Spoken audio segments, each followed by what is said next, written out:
Good morning. Good morning. Morning. Thank you for joining Transportation Planning's Planning Horizons. I'm Diane Falls from the Workforce Development Branch of Transportation Planning. Before we get started today, I would like to thank our always awesome AV team. He's working alone back there in the back today, Jim O'Brien. Thank you, Jim, for your always fabulous service. Today's event is AICP credit worthy. If you're in the room and you need to take advantage of our credits, please make sure you sign in the back of the room. Good morning if you're watching us via the web. And if you need to take care of your AICP credits on that side, please make sure you log into your account as normal. Speaking of AICP credits, something we need to do as part of our certification maintenance is to have our events rated. So if you're in the room today, we have some quarter sheets in the back of the room. Take the time to fill out a card. Let us know how our presenters were, how the event went overall today. That's part of our maintenance, and we need those, so please take the time to do it. If you're watching us online, you have the option to do that by sending that in to planning.horizons@dot.ca.gov. That's also the place where you can send in your questions anytime during today's presentation. If you have questions for our speakers or if you have questions for us, as well as it's about that time of year for us to solicit for new topics and new speakers for next year. So if you have a topic or a great guest speaker that you want to have as a part of our lineup next year, please send that into our email. We'll be submitting the topics to our division chief for review in the next couple of weeks. Let's see. Again, any questions? Our email is planning.horizons@dot.ca.gov. This morning, Alyssa, would you come up here, please? My coworker, Miss Begley, is going to be doing our introductions. Let me give you a little bit of information about her. She's Caltrans' SB 743 Program Implementation Coordinator, focusing on the evolution of transportation analysis required under the California Environmental Quality Act and its application to Caltrans' Local Development Intergovernmental Review Program. That was a mouthful. The LDIGR. All right, so as well as she does project delivery process for projects on the state highway system, she has over 20 years of experience implementing transportation programs, finding multimodal transportation solutions, and coordinating with partner agencies and advocates. She received a Bachelor of Science in Applied Behavioral Science from the University of California, Davis.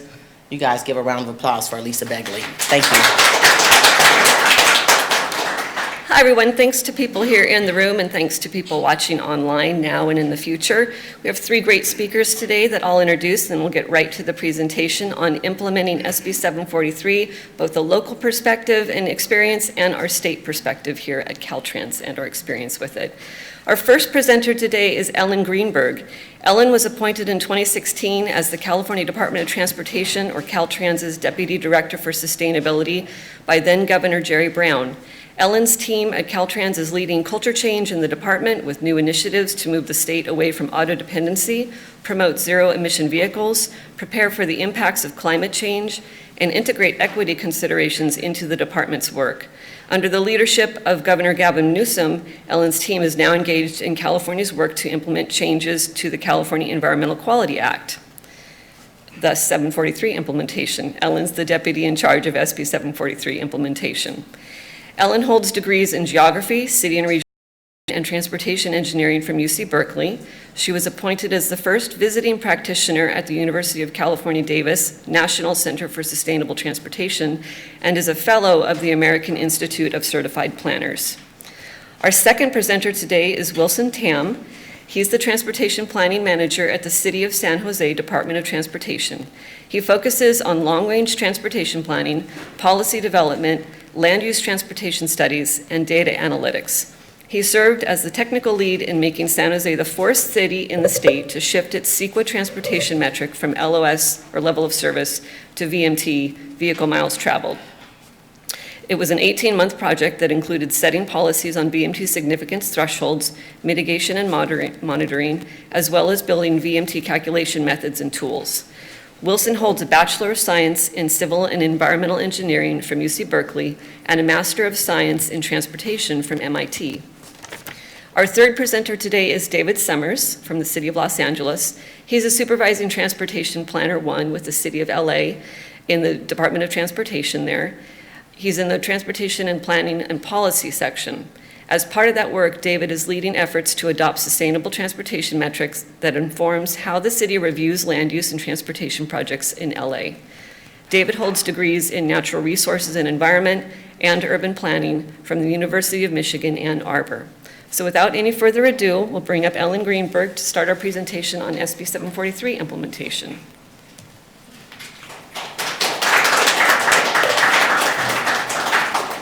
Thanks everyone, to those online and those of you in the room. And I want to thank Elisa and Diane. Elisa has done the heavy lifting in terms of putting today's session together, and Diane I think of as the mastermind behind the whole Planning Horizons series, which brings on an ongoing basis speakers on important topics to this program. And thanks to our AV team as well. And I really want to express my appreciation to our guests who had to travel from their usual locations to be with us, and it's a really good opportunity for us to see what's going on with the other agencies around the state and bring some different perspectives. When there's a change in state law relating to our environmental process through the California Environmental Quality Act, it's a change that affects every agency that conducts environmental review. So we're working to implement a change alongside partner agencies throughout the state, and it's great to have them with us today. I also want to mention, I'm sure we have a lot of folks viewing whose work is focused in rural parts of the state.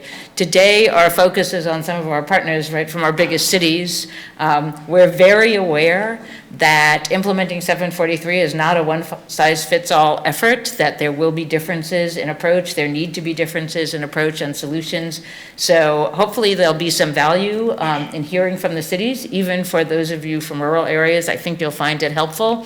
And we'll be continuing our work, and we'll be exploring some of the needs of different parts of the state as we go along. So rest assured, we know it's not a one answer set of questions.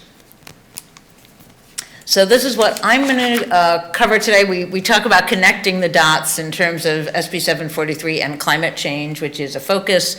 And then I'll talk about Caltrans perspectives, and we'll have our city speakers as well talk about the approaches that San Jose and Los Angeles are taking to implementation.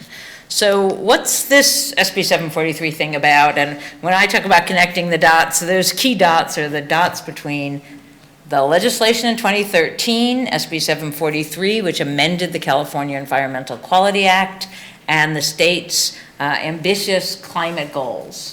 So the state has a plan for meeting our climate goals, and that plan is the 2017 Climate Change Scoping Plan adopted by the Air Resources Board.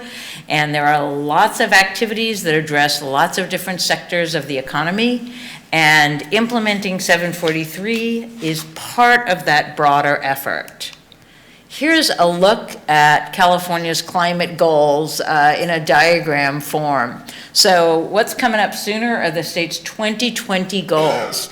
And that goal is looking at a reduction in total greenhouse gas emissions relative to where, to get us to where we were in 1990. And then the goals that are further out are looking at further reductions, and the 1990 level is kind of the benchmark. So we see in that gray area the amount of reduction. So these are very aggressive targets. So here's some really excellent news. The state is on target to meet the 2020 goal. So, you know, this is a big, big lift that affects lots of different parts of our economy, lots of different parts of our lives. And the big good news is that we're on track in terms of the 2020 statewide goal. And we can drill down a little bit and talk about the primary area of progress in meeting that goal. And what's been helpful for me in terms of understanding our job from the transportation sector is understanding that the progress that we've made to date, a lot of that progress has been associated with changes in the electricity sector. And that progress is because we have an increasing share of our electricity that is sourced from renewable sources.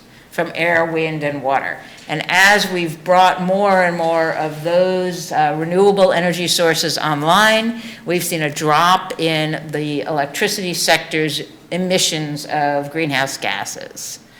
So while that good work has been happening in the electricity sector, we've seen more of a mixed picture in the transportation sector.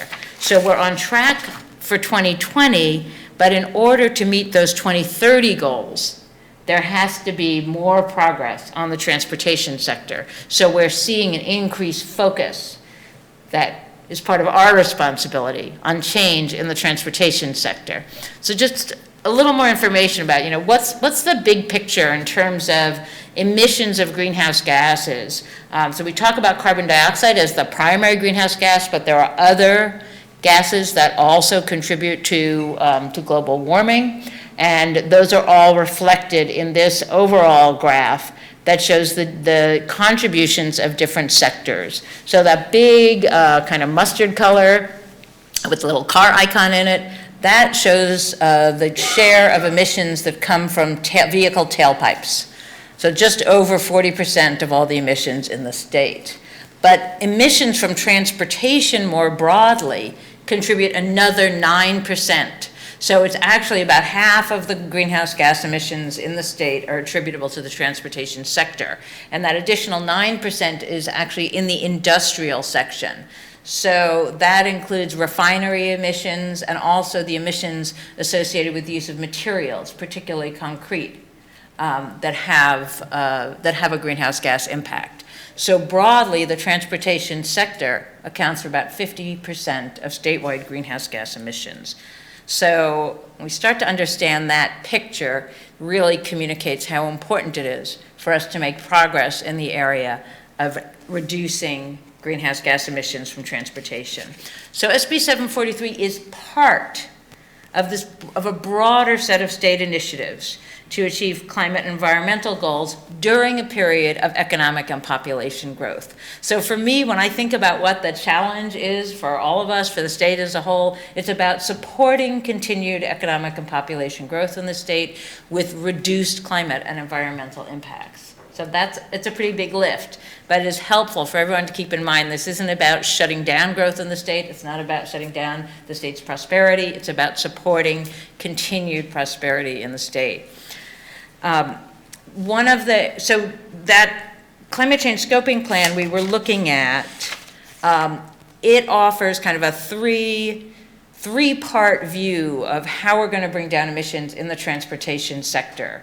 So I want to just have folks understand that while we're going to be talking about reducing auto dependency and bringing down vehicle miles traveled, which we'll talk more about, there are also important steps that have more to do with changes in technology.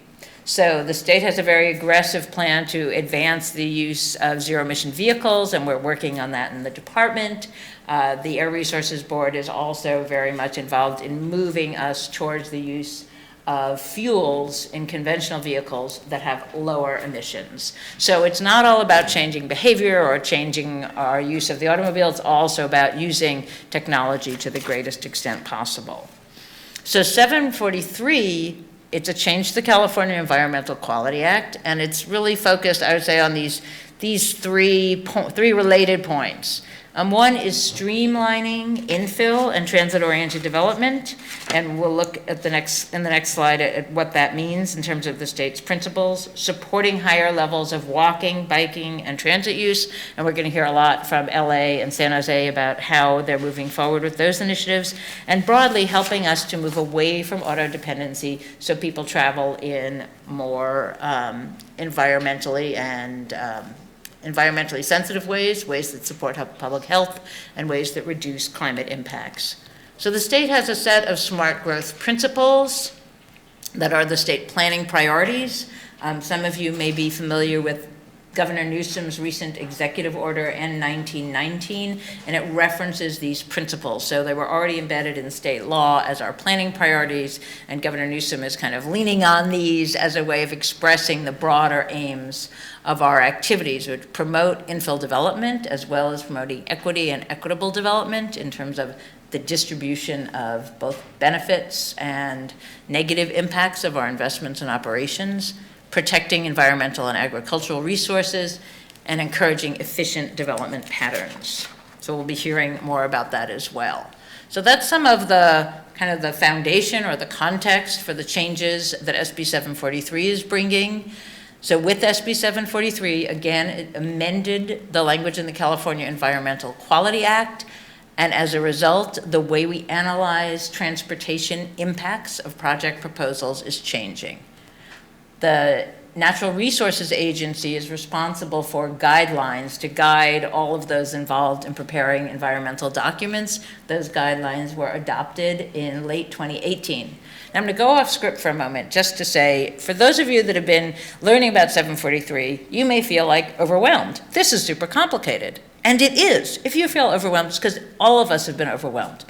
And what I want to point out is that the guidelines were updated almost 5 years after the statute was passed. So this has been a challenging process for the state, for local agencies, and for everybody engaged. So I'm encouraging you all to kind of hang in, keep learning about it, stay tuned, help us do better. But the answers are not simple.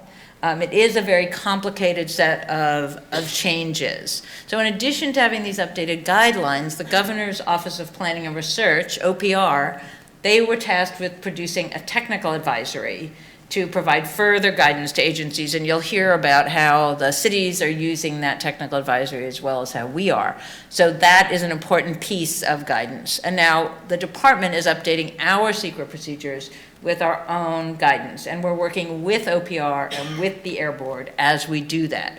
And then local agencies, which is the focus of today's presentations from our guests, are also updating their own secret procedures. So lots going on. So the focus of our efforts at Caltrans right now is on, I'd say, 4 areas. One is the fact that we have an ongoing activity which relates to our review of local land use projects. That's our LDIGR, or Local Development Intergovernmental Review Process. And the presentations from San Jose and LA today are going to focus on, from the city side, that process of review of land development projects. And of course, the cities are the permitting agencies, right? They're the lead agencies in that process. The department is the lead agency when we review the impacts of projects on the state highway system. So these changes with 743 affect both land development projects and transportation investments. When we evaluate transportation investments through the environmental review process, we're going to be doing that differently. So that's a big focus of our effort, is to identify the new methodologies and the changes and to put them into new guidance and train our folks in how to do that, working with our partners. As we do that, we're also going to be aligning with changes to how we've been evaluating the greenhouse gas impacts of proposed projects. So that's kind of another layer of complication, and we want to create a consistent set of review procedures. We are working with our partners because lots of agencies throughout the state are focused on these changes. We have, across the state, other transportation project sponsors, particularly the self-help counties, the counties that have transportation sales taxes. They are the sponsors of many of the projects on the state highway system. So we'll be working with them so we have an integrated and a common approach. So in working out the details of our implementation, again, there are these 2 major areas, the land use projects and our development review, and transportation projects for delivery of projects on the state highway system. And most of our time today and our other presenters will be focusing on the land use side with some comments about how the cities are looking at transportation projects. So here is just kind of a quick list, and I'm going to wrap up in just a few more slides so we can hear from our guests. A quick list of some of the things we're focusing on so you can get a sense of the questions and the changes. So we're switching, there's a broad switch, and this actually relates even more, I think, to the cities as a profound change. We are no longer going to be looking at delay or congestion or what people casually think of as traffic. not looking at that as the environmental impact, but looking at the impact on how much driving there is on the system. And that is captured by using VMT, or vehicle miles traveled. This second point is something that is challenging and also very important, recognizing a phenomenon that's called induced travel. So this is a term that captures what happens when you have a very crowded, very congested facility. You add additional capacity, say you add a lane to a freeway in a highly congested area, and as many of us, or maybe even all of us, have experienced, there is a desire for that new capacity or new facility to provide a pathway to having less congestion. But instead, people will often say, it fills up, right? It fills up right away. And that phenomenon is because people change their driving behavior when there's more capacity added. So suddenly it becomes easier to drive during the peak. I'm now driving during the peak. It becomes easier to drive to the store instead of walking. I've decided to drive. So these changes in people's behavior all come together in what we call induced demand. So third point is that it's important to note that not all the projects we have are going to be subject to these new requirements. So our maintenance and repair projects, our transit projects, our walk and bike projects are not going to be going through any additional or new types of analysis because of 743. The focus is on capacity increasing travel, and the focus is also on passenger travel, not goods movement. So it's not everything, but there are a lot of significant projects that are affected. And that fourth point you'll hear about from our speakers, which is streamlining projects that align with those state smart growth principles. So I think I'm actually going to kind of speed by this because I know we're going to hear about it. And I want to mention that we did a Caltrans webinar on November 8th, kind of going more deeply into these topics. And we'll have further opportunity and further webinars in the months ahead as we evolve our guidance. So in the interest of keeping up with our schedule, I just want to let folks know we are continually consulting with our agency stakeholders inside and outside state government. We're going to be circulating draft documents in the first quarter of next year. And we will be, as I just said, holding webinars to review the material in those guidance documents. And we welcome feedback specifically on our 743 work and of course questions for the webinar as well. So with that, I want to turn it over to Wilson and again thank our guests for coming to share with us today.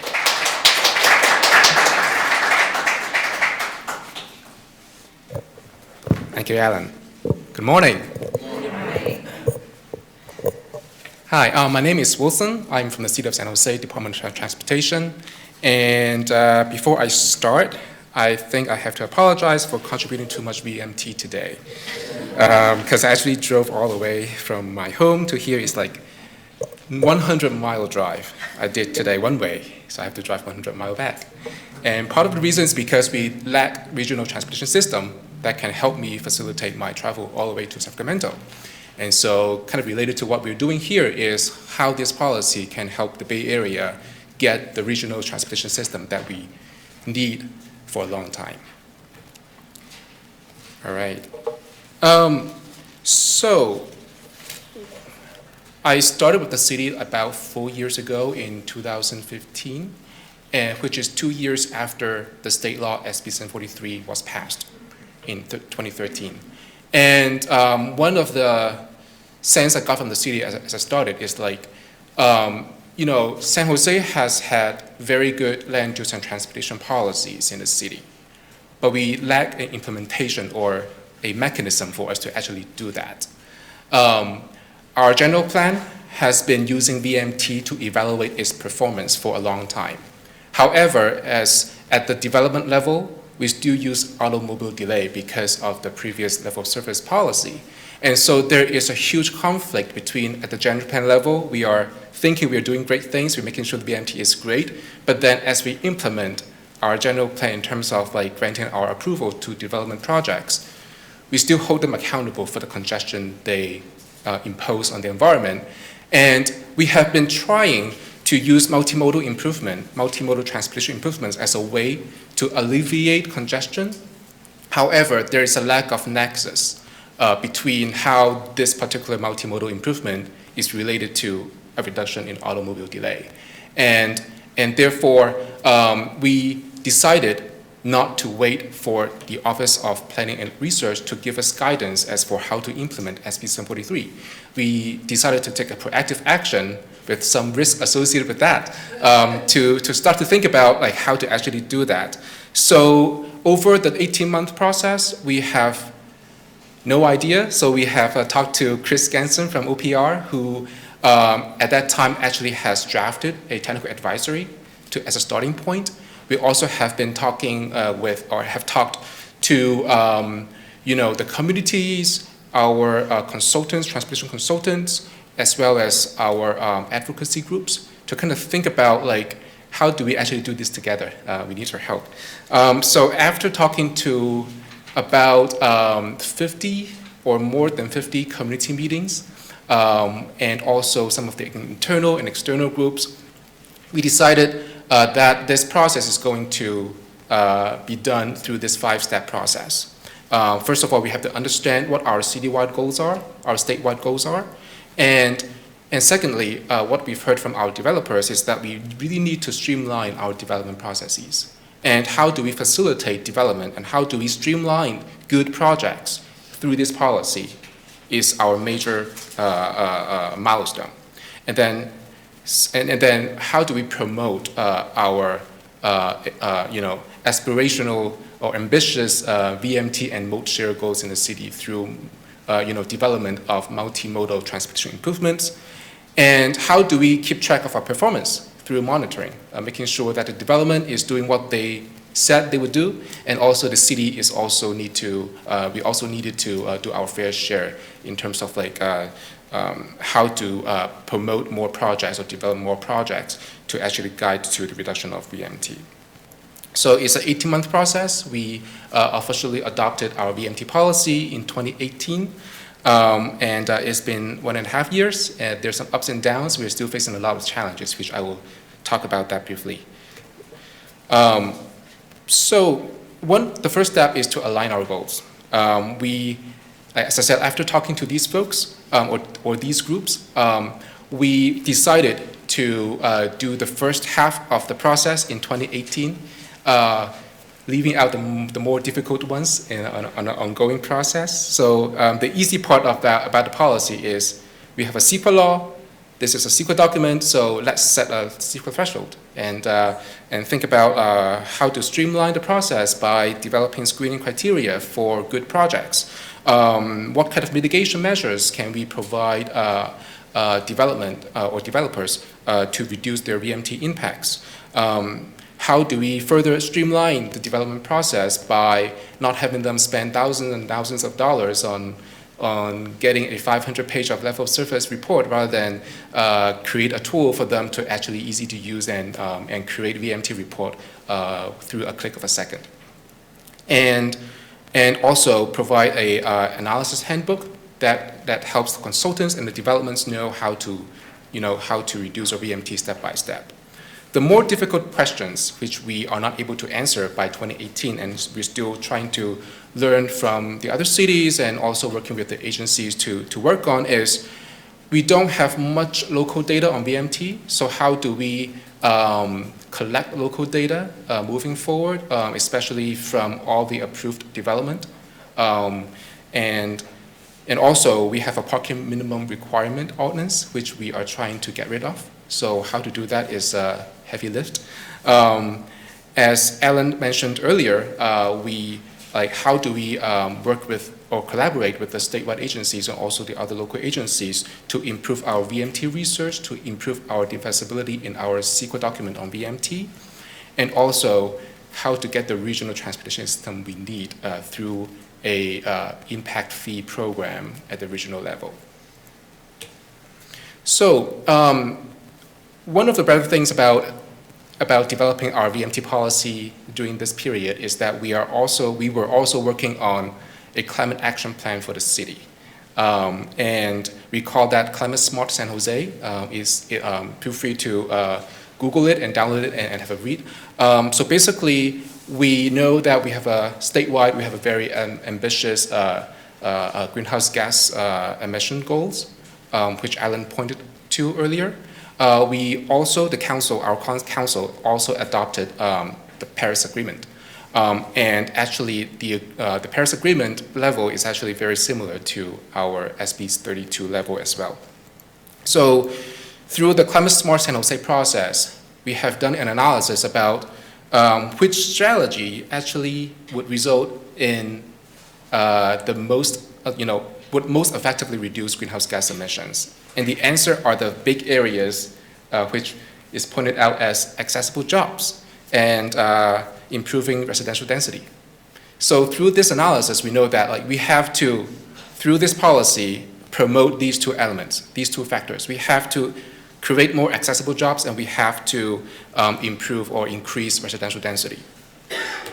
We also did another analysis about what is the cost associated with each of these strategies in relation to the amount of VMT reduction that these strategies can result in. And the same answers are resulted. So by increasing more local jobs and make jobs more accessible, as well as, I shouldn't use the clicker, as well as, improving or increasing the residential density would actually result in cost saving. And the amount of cost saving associated with the level of VMT that we can reduce is actually pretty significant. So it further strengthens our position of creating more density and also creating more jobs that are close to the residents. So through understanding these citywide goals and the statewide goals, we did a VMT heat map analysis, use our citywide travel demand forecasting model to understand what is our existing VMT levels are. And this heat map is at a parcel level, and I can talk about the technical details about how we derive these parcel level VMT numbers. But basically, what it means, what this heat map does, is that we really want the development to be located in the green area, which is the low VMT areas. And the yellow and orange and red are kind of at an increased VMT level. And so we have adopted a threshold that is 15% below our citywide average or a regional-wide or regional average. For residential development, our baseline is our existing citywide average, and the CEQA threshold is 15% below that. So, and the green areas are the locations where the existing VMT levels are already within or below 15% below the citywide average. So if I'm a developer, I look at this heat map and I see that, oh, these are the parcels I can consider to buy or develop, because my development review will be streamlined, because I know that I have a low VMT. On the flip side, I may not be encouraged to build or develop in the red areas because I know that my VMT is so much higher than our citywide average. And we did that for the residential development as well as for commercial development as well. So these are our VMT per job level. So as you may be familiar with the San Jose trip patterns, we are a bedroom city. So a lot of our residents actually are employed elsewhere in the county. So they have to travel very far away to their workplaces. So as you can tell from the heat map, their VMT is very large. And so people who actually work in this area would have to travel far from other places as well. So that means if I would like to develop my office development somewhere in the yellow, orange, or red areas, I have to actually do a lot to reduce my VMT. So the threshold is 15% below the average, similar to the OPR recommendation. Because of the regional patterns of commute trips for workplaces, we take the regional, which is the Bay Area, 9-county Bay Area, as the average, as the baseline. And then we take 15% below the regional average, and that sets the CEQA thresholds for commercial development.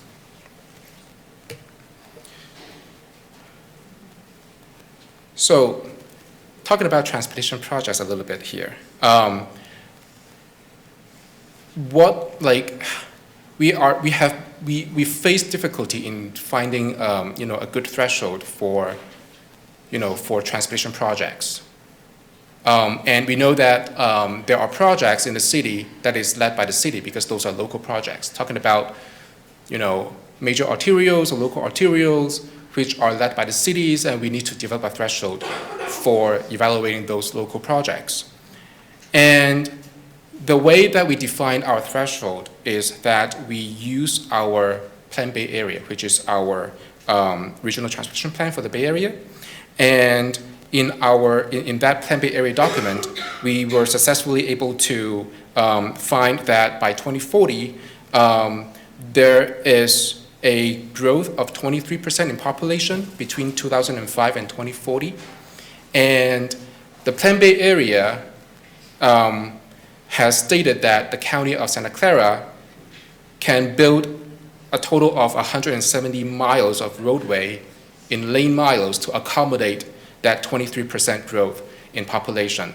So, so our threshold was actually developed through this, elasticity calculations, knowing that like 23% increase in population or in total VMT can be supported by the 3% increase in lane miles in 25 years in the Bay Area. And so our threshold is an elasticity threshold, which is like 0.3% increase in total VMT per each percent increase in lane mile that the project is going to contribute to. So we've thought about many different alternatives to derive a threshold, and this is the best one we were able to derive. And we really look forward to Caltrans' upcoming guiding documents to help us potentially modify this threshold to another one. So in order to streamline projects, especially good projects, we kind of deviated from the OPR recommendation because we did an analysis of how the OPR recommendation of streamlining good projects do to the city.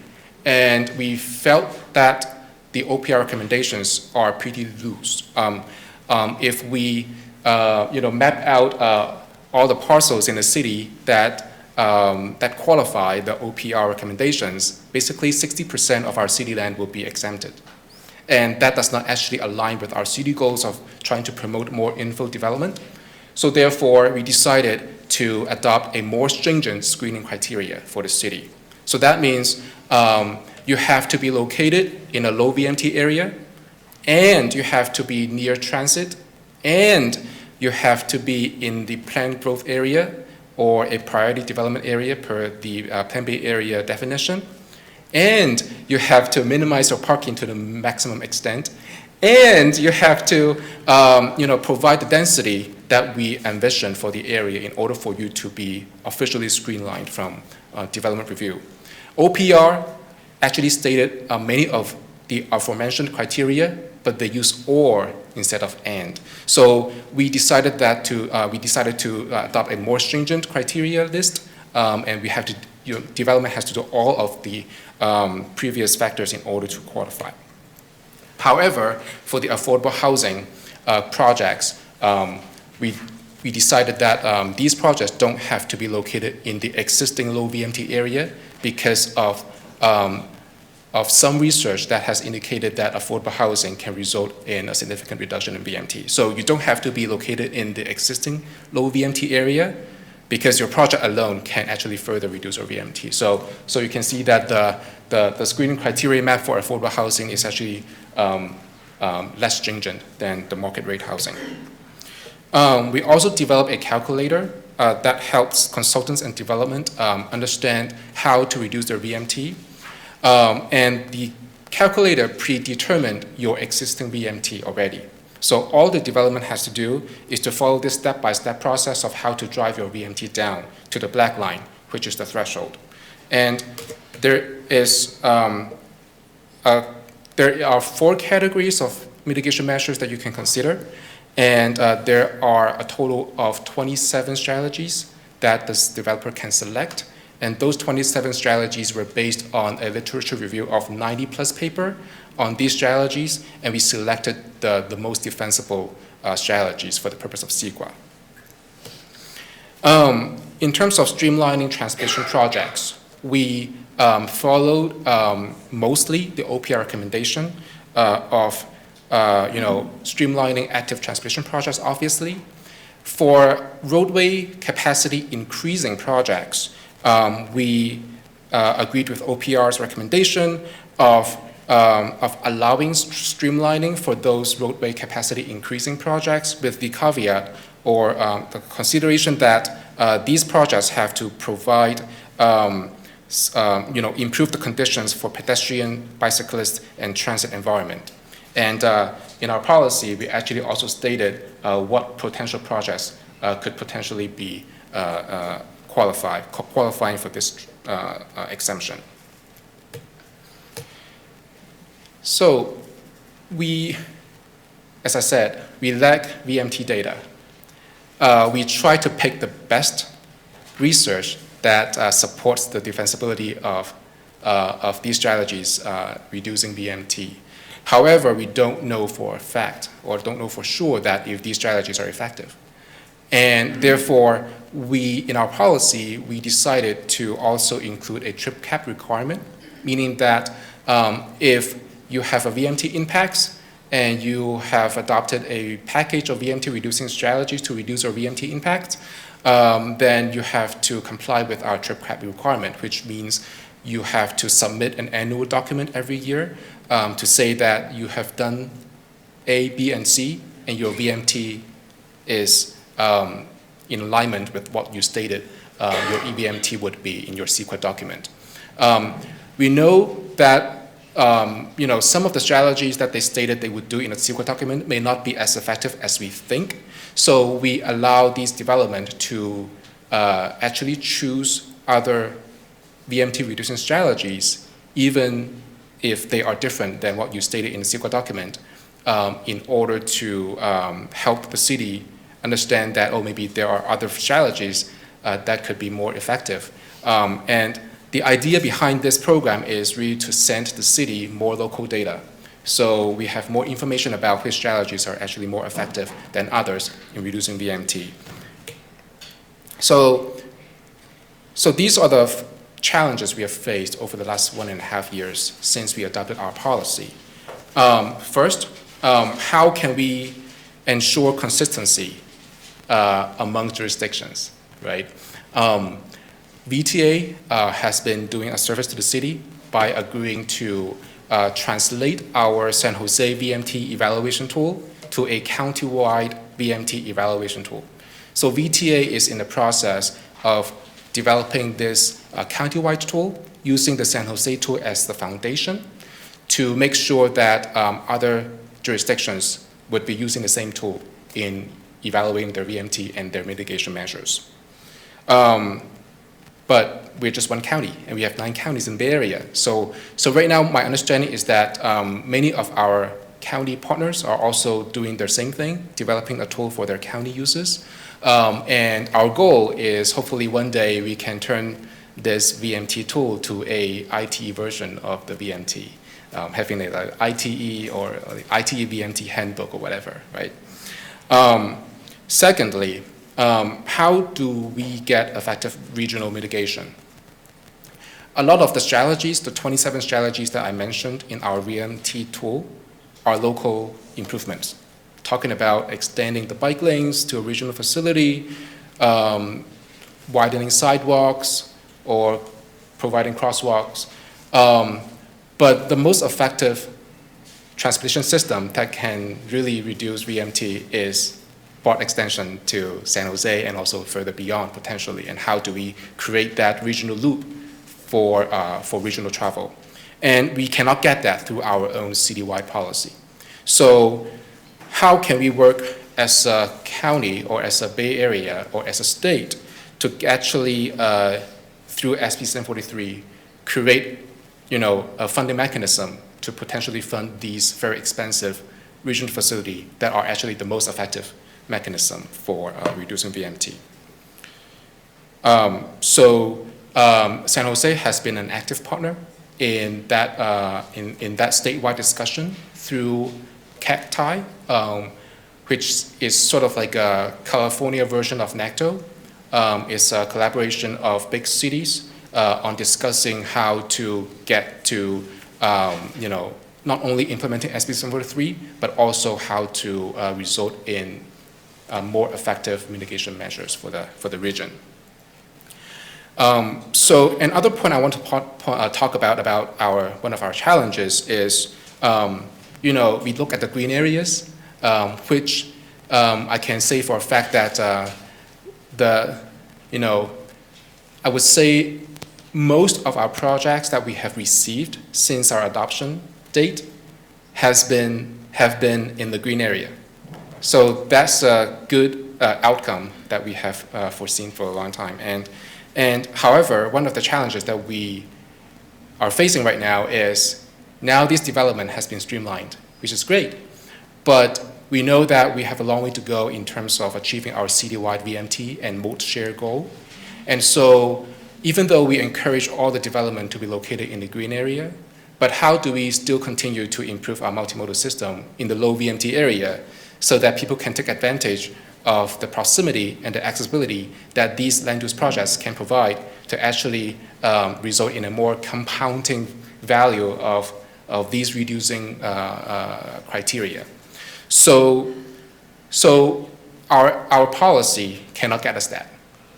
We don't have the leverage to ask the development to do more than they have already done, which is located in the green area. So we are in the process of developing our citywide policy to actually help us get more multimodal improvement in the low VMT area. And also actually it applies to the rest of the city as well. So we could do that through level of service. We could do that through circulation system analysis.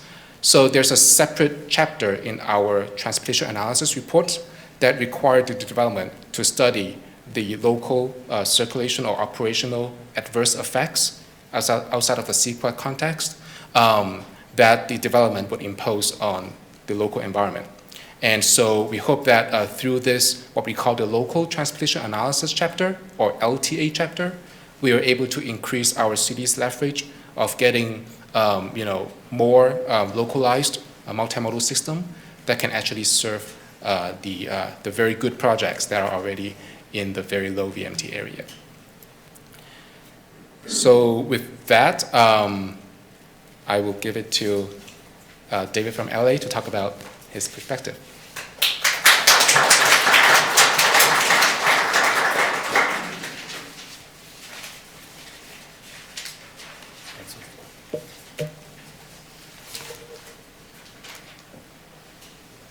All right, I'm David Summers from the Los Angeles Department of Transportation. I'd like to thank our host, Caltrans, for providing this venue to talk about this exciting process. This has been quite a journey for us to transition to this approach to VMT that I'll be sharing about. So Los Angeles adopted VMT in July 30, 2019 of this year, so we are now also a VMT city and proudly stand amongst our peers at San Jose of being, I guess, still an earlier adopter city. And so as of that adoption date, we require all projects to evaluate VMT and have published our transportation assessment guidelines on the internet and have made that available. We've also adopted VMT across the board, land use, transportation projects, for any project that's within the city. So that does apply to roadway capacity enhancing projects as well. We did opt to just evaluate everything from a consistent basis. The reason that this has been a fairly long road for us, but we did choose to adopt well ahead of a state deadline of July 1st, 2020, that is within the guidelines for all agencies to be looking at vehicle miles traveled, to really lend ourselves that comfortable transition period. As scale the cities of Los Angeles, the largest city in the state, we just know that we needed to provide that assurance and and advanced lead time for all of our stakeholders within the city. So why also we chose to align with VMT or adopt early, along with the goals that are listed here, which really come straight out of the legislation. You know, when the legislature asked Office of Planning and Research to select an evaluation metric, they really needed to perform three core principles of that evaluation metric. It has to be something that aligns with the reduction of greenhouse gas emissions, has to support multimodal networks, and also support diversity of land uses, essentially mixed uses. But also, our city had a planning framework, just like San Jose's, in looking at VMT and adopting metrics that would essentially foster better, sensible growth within the city that met a downward trajectory of vehicle miles traveled. We have very strong commitments about greenhouse gas reductions. LA has our mobility plan 2035 that speaks directly to these policies, adopting transportation demand management measures as strategies and alternative planning metrics. So that's all straight out of our general plan guidance as well. In addition to, LA has a Green New Deal that we have a very strong ambitions to reduce greenhouse gas emissions. A part of that is diversifying our electricity profile, as Ellen pointed out, but also that relates as well to the land use and transportation policies within our documents. So we started early just because we knew that this was going to take some time, as Ellen indicated. This is a fairly complex methodological process, and as the ink was drying on the legislation, we got busy applying for a grant. So this is back in 2013.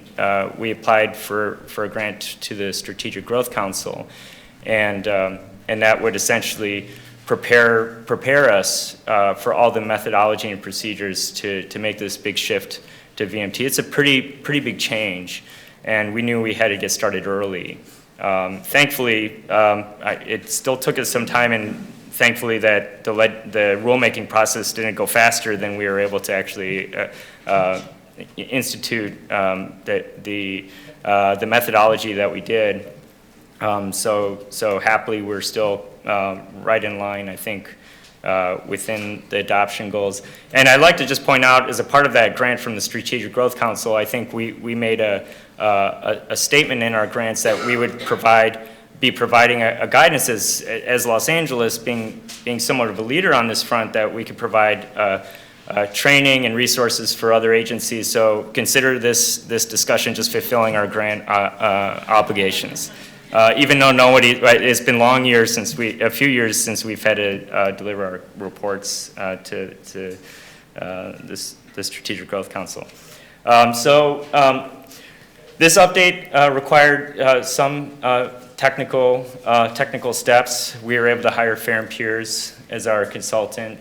We knew that we had to go through an overhaul in how we understand trip generation.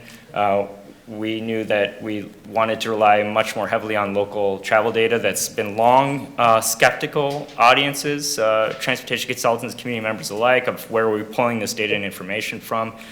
You know, heavily reliance on the ITE handbook.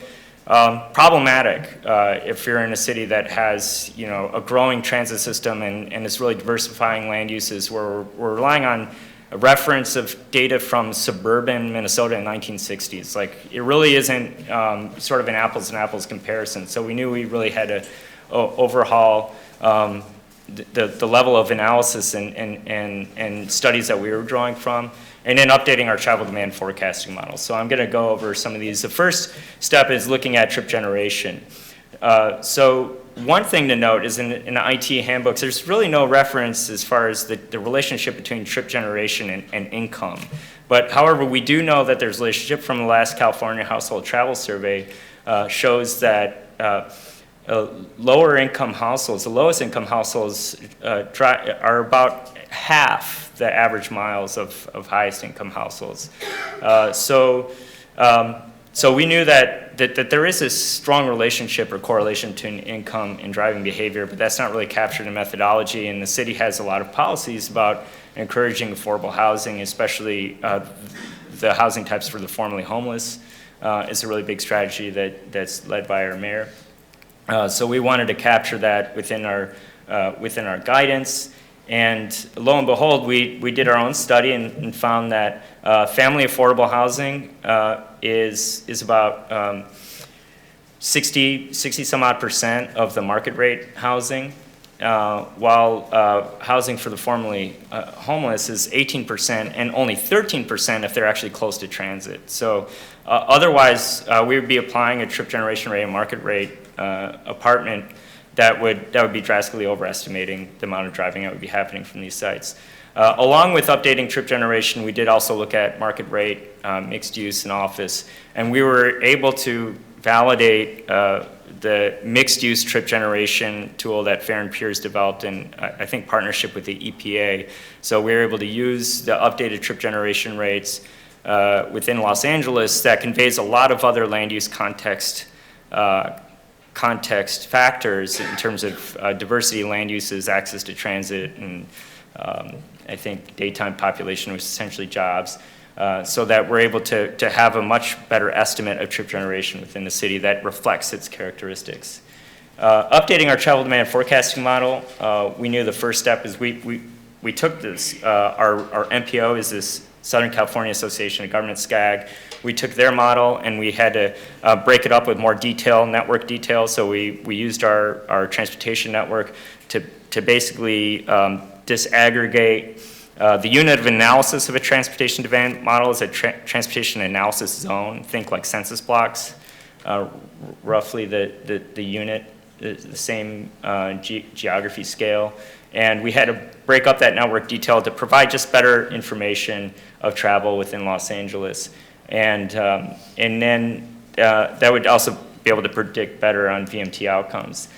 And in addition to that, we relied on big data sets that are now just recently available. We did a streetlight purchase of origin destination data, empirical data, that accurately shows how Angelenos travel, and we were able to calibrate the distribution model within our travel demand forecasting model to reflect real choices of how people are actually driving around. And then we were able to validate the model against archival 24-hour loop detector data that was also available to us. This is the first model that we were able to avail ourselves at. In the past, they've been standalone trip counts that were just like a day or so. That it just was not really that robust in terms of the quantity of data. So for the first time, we really have a travel demand forecast model in the city that gives a pretty accurate picture, best available than we've ever had before about how people are traveling in the city, and really delivering with trip generation and the travel demand model giving us that trip distance, giving us the core ingredients of VMT. I mean, that's what makes up VMT, right? Trip generation and how far people are traveling. So we get that how far from the travel demand forecasting model. So when we are looking at VMT in the city, we're able to provide a trip generation rate that is specific to the TAZ. The MXD trip generation rates vary based on the TAZ that they're located in, because that TAZ has information about land use characteristics. Density, they call it the 4Ds. Sometimes there's 5 or 6: density, diversity. Maybe this will be a quiz to the audience later. Tell me what the rest of the Ds are.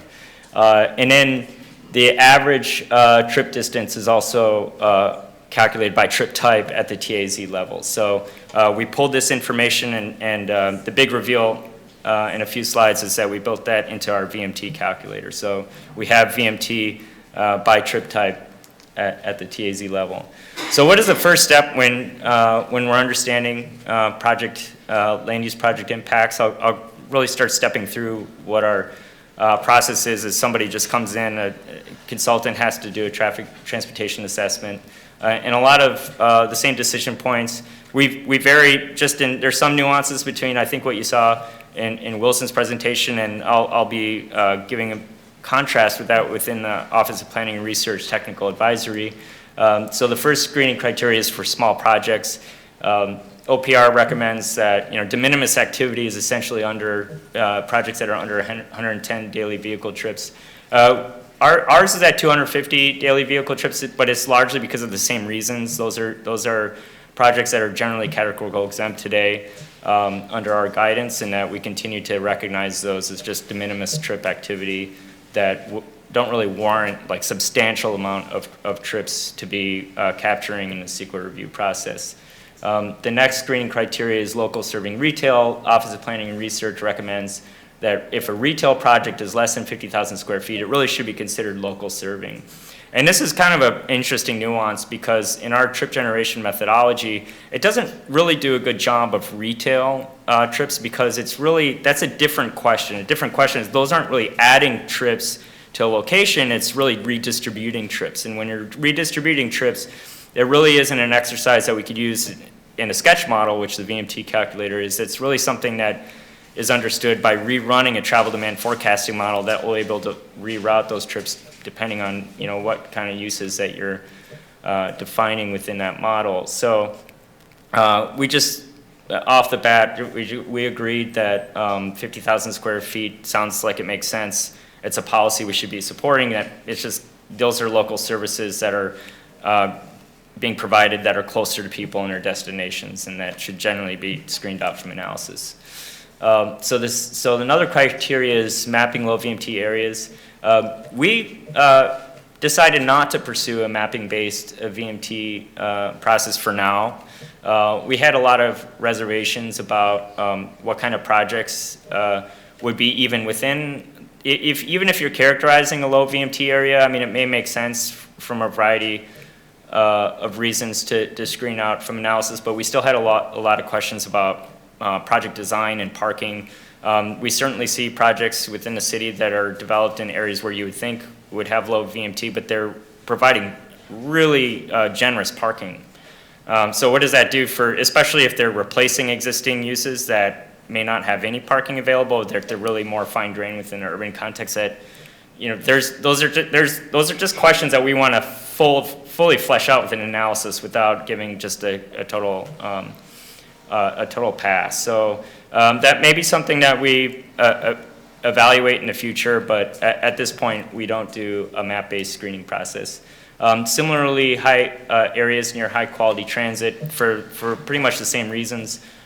We also decided not to follow a screening criteria that's spelled out or recommended in the Office of Planning and Research Technical Advisory. Again, we just had further questions there about, what is the project's design features? Are they actually providing features that are better access to transit rather than just providing generous amounts of parking on site that may influence travel behavior in ways that don't really align with the policy. And then also, there is a question in the Office of Planning and Research Technical Advisory about housing displacement, and we also captured that within our CEQA guidelines thresholds about if a project are to reduce the amount of housing near transit. There may be questions there about those existing occupants may having to be living elsewhere because of economic reasons, and they may now have incentives to drive longer distances, whereas they were formerly living in areas that they had plenty of transit options. So we wanted to recognize that within our methodology, that it's an important question. So that did make the cut, especially because we did have a big emphasis on updating our trip generation rates to recognize affordable housing, really understanding that relationship is important to us between housing affordability and access to transit. So this is a bit of a reveal. This is what our VMT calculator looks like. Big surprise, it looks a little like San Jose's. There's some good reasons for that. We're very, and look, we have really appreciated a relationship between our peer cities in updating our process, because we've really learned a lot from the methodologies and procedures, and I think that you're seeing that reflected in some of the tools that we're releasing. This is the screening slide of our VMT calculator, so you can enter in existing uses and then proposed land use and really understand if you even need to do a VMT impact analysis. That's really the first question. Is a VMT impact analysis necessary? So that's what's offered in this screening slide here. So the next question is, if it is necessary, what do? You have to do an VMT impact analysis. You don't meet those previous screening criteria. So that's why we built the VMT calculator, make that process easy, accessible. It's available to both the planning consultant world, but it's also available to the general public. So they can really get an understanding of how the analysis, what it says, and then some of the methodology that we'd be able to step through here. There are some projects that are still going to have to rely on a travel demand forecasting model, especially if the question is more of a trip redistribution question. And those are really large generators. Think stadiums, event centers, very large retail complexes, regional serving retail complexes. So the next question is, when we are conducting analysis, what is our threshold? So we looked at the technical advisory here very closely. Because Los Angeles is within the SCAG region, we are, as big as Los Angeles is, the SCAG region is humongous. It consists of Los Angeles County, Riverside County, San Bernardino County. 5 minutes, great. And so we understood that we needed to have some thinking there in terms of what our VMT thresholds would be. We opted to adopt, and we're about half of the region. But we also think that LA is kind of a region in and of itself. So we adopted the Area Planning Commission thresholds. You can see the boundaries there on the map, so that they're lower than the regional average. And there's a lot of reasons for that. We just know that if for SCAG to meet its regional average, LA is already high performing. We need to continue to be high performing. And we think that there's reasons under case law that's still important to really understand what the growth trajectory needs to be at a local level to even meet regional targets. So that was the decision point that we had made as a city. And then we developed and customized the VMT calculator. I'll go through these slides fairly quickly, but it's really easy information input. You have project address, you have amount of uses, there's multiple use entries that you can provide, and then it'll tell you if you have VMT impact. This is still the project screening, so it'll tell you if you have to do a VMT impact analysis, but then that will also auto-populate on the next screen to tell you what the results of the analysis will be. And if you do have a VMT impact, the next question is then what do you do about mitigation measures? We also have a TDM strategy mitigation menu screen. It allows you to select a broad host of strategies that are listed here. I think they have 7 main categories of TDM. Transportation demand management strategies, so parking management, transit incentives, education and marketing. The user of the calculator can just self-select those that will be mitigating its impact. This is something I'm really proud of, that we not only have updated TAZs, but a new thing, we also created TBZs, that's transportation behavior zones, and what that does is it grades the performance of the mitigation measures depending on the site location.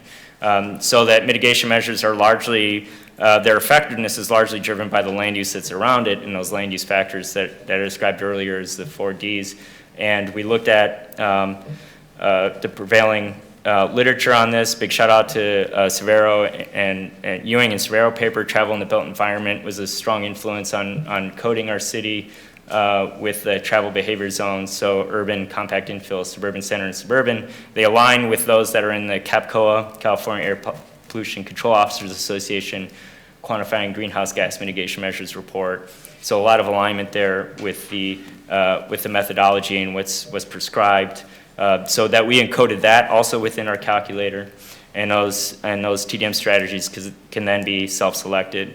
We also have an era of transparency where you can still publish reports. I think we really learned from this example we were impressed by San Jose's calculator on the amount of information. You can really kind of start looking under the hood and seeing what's powering some of the analysis. This is a sheet that will be provided on project inputs, analysis results, if there's a project impact, TDM strategy inputs, and then the TDM adjustments based on those trip types that are aligned with any specific use. And then it will give you the total combined effect of TDM. We updated the calculator recently to tell you when the TDM amount is capped out, because they kind of have, there's diminishing returns when you collect all these, or select all these strategies. There's only so much effect that's gonna happen at a given point. So it'll tell you when it's capped out for that specific land use category. And then it also tells you how the MXD methodology is working for that given area. So how those development context, land use context factors are influencing trip generation. And it's really neat. So here's just like one example of a project that we would run through. So that would, in the previous analysis, this project is 500 unit development project somewhere in the city with retail and high turnover restaurant. That project had to do level of service analysis. They had 15 impacted intersections. They had to do a full EIR. And they still did TDM as part of their mitigation measures, just because the city has a policy to do that. But then the project outcome under VMT is that there was an initial impact under the residential impact, and they were able to mitigate using TDM. So under this approach, this project could get by doing a mitigated negative declaration. So there's some streamlining benefits that we're really seeing in a lot of case studies that we looked at running up to our adoption process. So one thing I'd like to just mention is that we are looking at VMT for the most part for the CEQA process as the state law permits, but does that mean that we don't care about operation of our roadway and our circulation system? No, we still allow this as part of our non-CEQA analysis, so we will be looking at specific locations. But really the question is shifted in a sense of like, we want to actually have solvable problems. Like, what are we actually trying to address? We don't want to just solve a problem because we're forced to look at it through a constrained methodology under a volume capacity ratio and level of service, but is there queuing problems that we can better optimize our signal system and introduce like left turn phasing? Is there locations where we're putting in new site entrances and access points where people don't have adequate crossing to get across to like a 4 or 5 lane arterial, and so it really needs to be safe crossing points. And so, this is an opportunity for us that we're still going to be looking through some of these questions and part of our evaluation process. Technically, it's non-CEQA. There'll be just a companion report. It's out of the CEQA context in terms of its, I guess, that litigation exposure, but I think it's still part of the record that we're bringing forward in terms of suggestions that we have if there's type of what we call corrective conditions in lieu of mitigation measures, getting away from some of the CEQA terminology there, but it's still something that we're going to be relying on and focused as we move forward. So I'm going to wrap up here. Next steps for Los Angeles is that we're really looking at opportunities for more VMT research. There's a lot of the topics that Wilson highlighted at the end in terms of its importance on looking at strategies. If you do have that VMT impact in one location, what can be addressed if there's infrastructure investments that can be made, expanding mobility services. We want to understand this deeper relationship between parking supply. We're really proud of this relationship that we've built in the Cacti and NACDO network with San Jose and San Francisco and other cities, and with Caltrans, and very strong support looking at statewide research that could become available to all agencies that have to navigate this new process. We think that there's some foundations here that we're building off of that could be a really strong resource going forward. Looking at opportunities for establishing VMT exchange and mitigation banks, and looking at more transportation fees, possibly through specific plans. We're also updating our TDM ordinance. Maybe some next steps. I'm just going to suggest maybe some questions here for a statewide transition.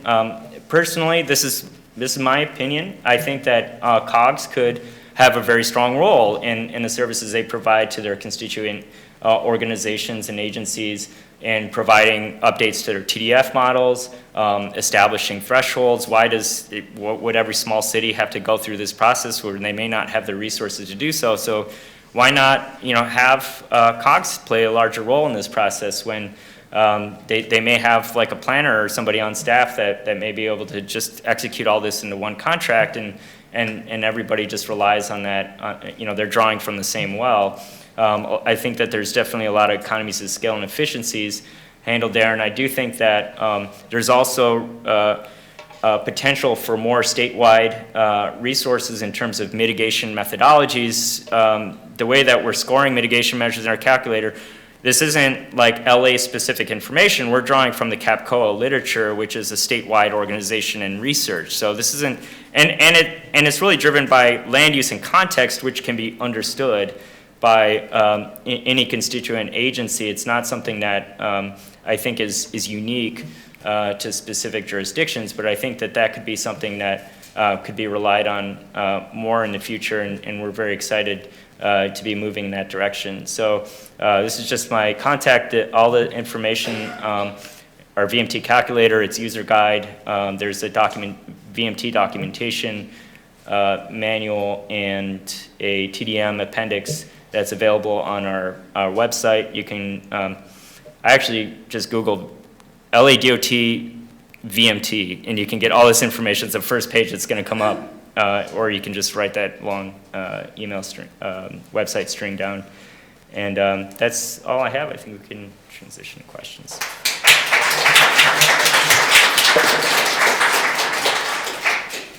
These are all our presenters. We've got some questions that came in from online, and I bet we have some questions in the room too. So this mic is on. You guys can pass it around. Let me see a show of hands. How many folks have questions in the room? Got a few. Okay, good. We'll get to all of them. I'm going to start with one from the planning.horizons@DOT email. This one's for Wilson. Does San Jose have a plan to update the low VMT area map? Is there a particular frequency that you'll be looking at that?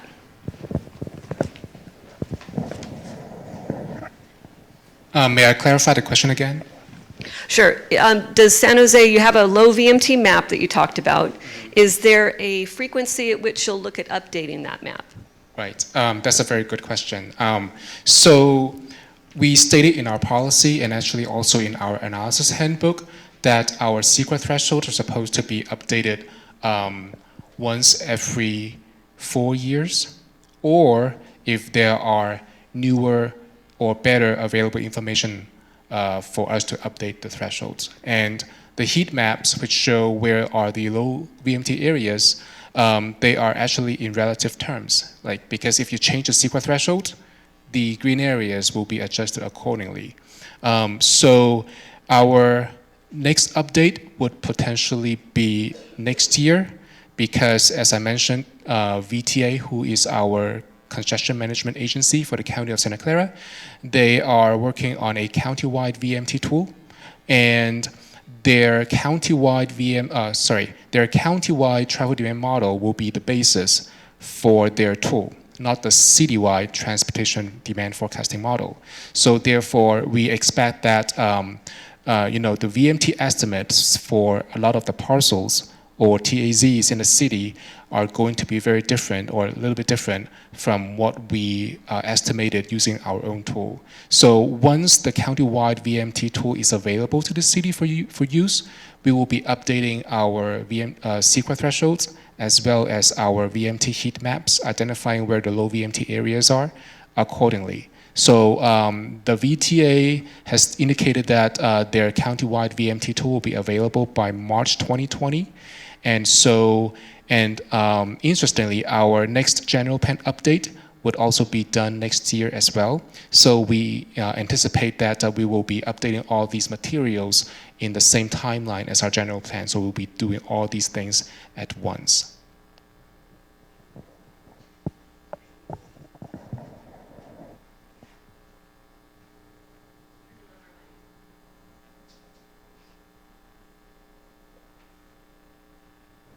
Okay, a question from the room? This question's for Wilson. So with San Jose, with Google's new plan for the San Jose Duridan area, do you think that's something that would affect VMT in that area at all? have to be careful about answering the question.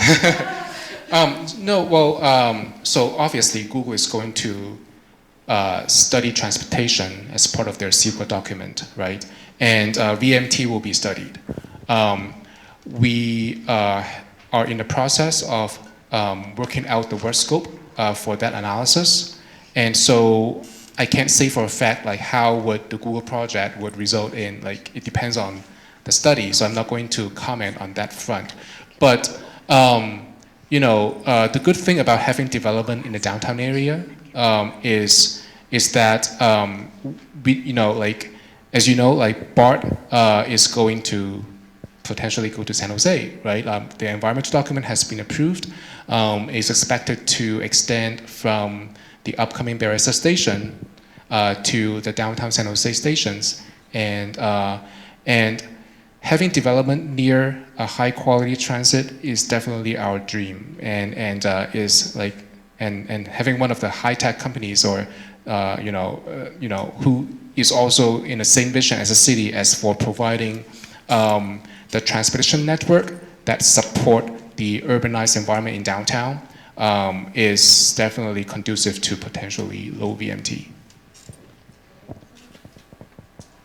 Yeah, I just want to add that I really appreciate the comments that Wilson made, as well as the question, you know, about the issue of where employment goes. You know, there's been a lot of focus in the planning world on residential location. In particular, you know, for a long time, when we've talked about transit-oriented development, it's been very focused on residential, but job locations are critical to this overall set of strategies. So, you know, it's a great question to say, how do those job location decisions, particularly for very large employment sites, you know, how does that figure in? So, you know, I applaud the attention to that. We do need to look at both ends of the commute trip. If you live near transit and your job can't be reached by transit, then that proximity doesn't really help very much.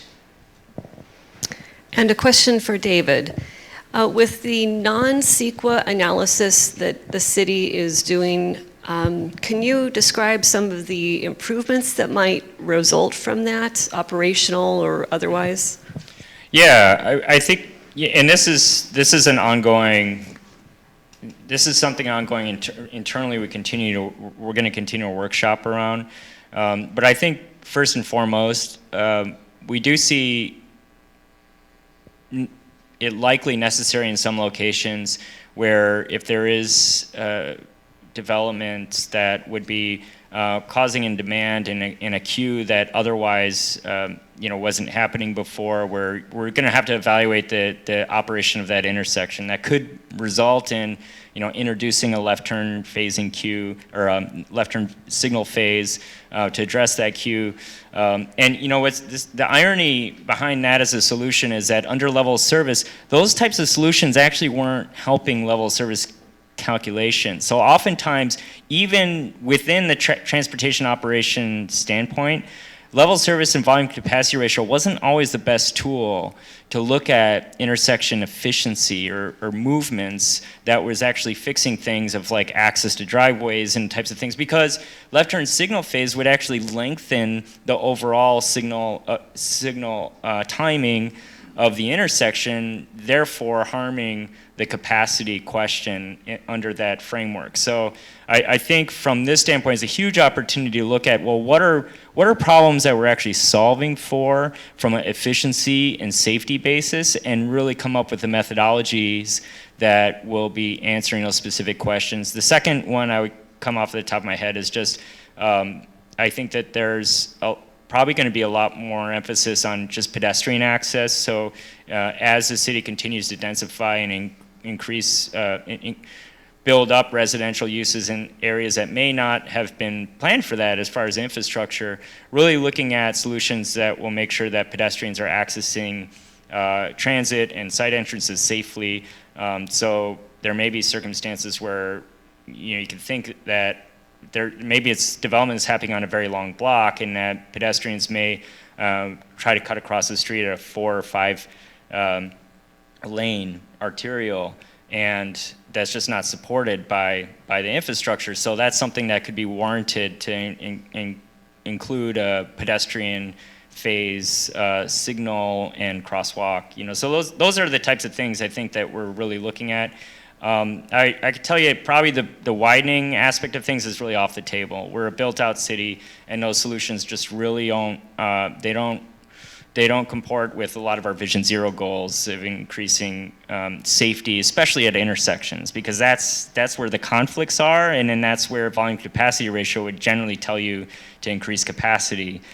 So we really saw a conflict there, and those are solutions that I think that we really want to take off the table. Thank you. Ellen, a question came in on an individual project in the Bay Area. Can you talk a little bit about how projects on the state highway system may end up implementing the VMT metric that we said that we're using at this point?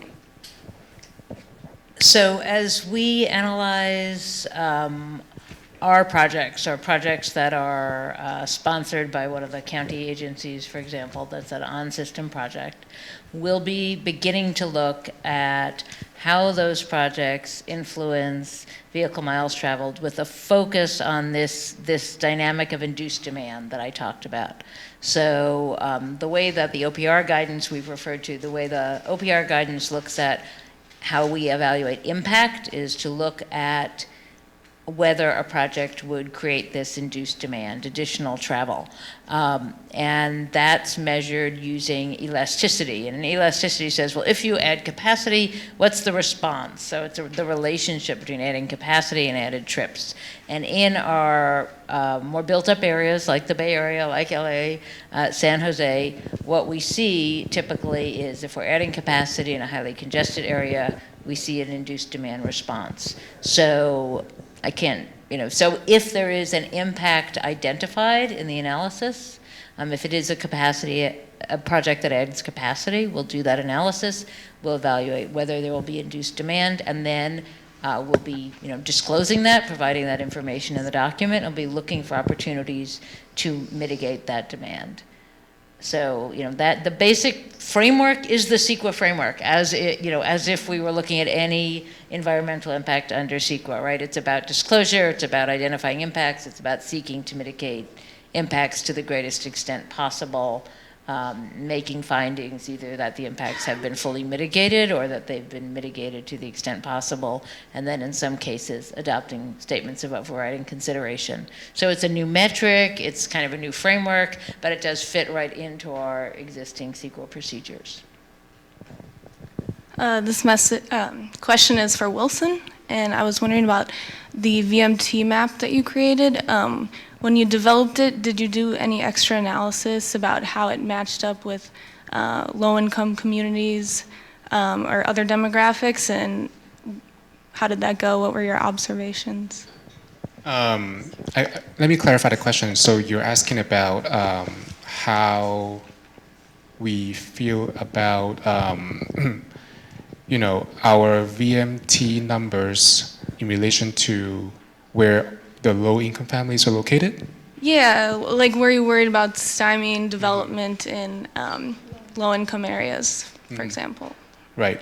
So as I mentioned in the screening criteria figure, that one of the things that we really stress about not stopping, or preventing affordable housing from happening in the city is not to restrict them to a particular area in the city. So that's why we took out the low VMT criteria as one of the screening criteria for affordable housing. So that's why you see that comparison between market rate housing and affordable housing. You see that there are larger areas in the city where affordable housing can be located and streamlined. And so, however, we do want to ensure that there are adequate transit system and transportation system to be provided for the affordable housing occupants. So therefore, if you are not located near transit, you still have to at least evaluate their VMT. And if their VMT is relatively higher, then they still have to work with the city on how to potentially fund these VMT reducing multimodal improvements. But if you are in a low VMT area, so however, if you would like to build market rate housing, then you have to be located in the low VMT area in order to be streamlined. And again, like this is just the streamlined criteria of screening criteria. It does not actually prevent the development from happening in those locations. It's just that it may need more disclosure and more detailed understanding. We've come to the end of our Planning Horizons time. Let's give each presenter a round of applause. Thank you all for being here. Their contact information is shown on the slide, so you're welcome to contact them or planning.horizons@dot.ca.com if you have additional questions. Thank you very much, everyone, for being here today.